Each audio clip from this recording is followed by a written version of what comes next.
The first day of the sacred Triduum is the Holy Thursday of the Last Supper of our Lord. Jesus broke the bread. In the Bible, bread is the symbol of life, sustenance, and divine power. It's a recurring element in both the Old and New Testaments, representing daily food, miraculous provision, and spiritual nourishment. From unleavened bread during Passover to Jesus Christ referring to himself as the bread of life, bread holds a profound place in biblical narratives. Bread in the Bible is not just about food, it's a symbol of life and sustenance.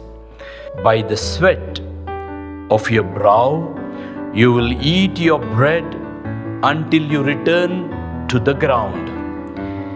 These words of God to Abraham in Genesis tell us that bread represents the daily toil and struggle for survival.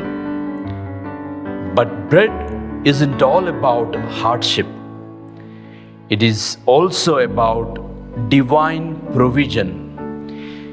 In the desert, to the wandering Israelites, God provided them a miraculous bread from heaven, and it was called manna, to sustain them during their journey. In the book of Leviticus, there was the bread of the presence. This was a special bread kept in the tabernacle as a continual reminder of God's presence. Bread was also used in grain offerings and sacrifices, emphasizing its importance in worship rituals. Bread in the Old Testament is more than dietary staple. It's a symbol of life, divine provision, and a constant reminder of God's presence. Do you remember the miracle of Jesus feeding the 5,000 with 5 bread and few fish?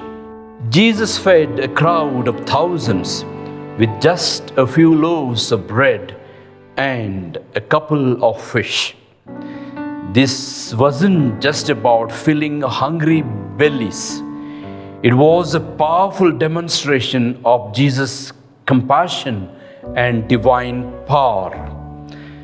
But the most significant mention of bread in the New Testament is during the Last Supper. Here, bread takes on a deeply spiritual meaning. Jesus breaks the bread and declares this: "This is my body, which is given for you. Do this in remembrance of me." At this moment, bread becomes a symbol of Jesus' sacrifice. It represents his body broken on the cross for the salvation of humanity.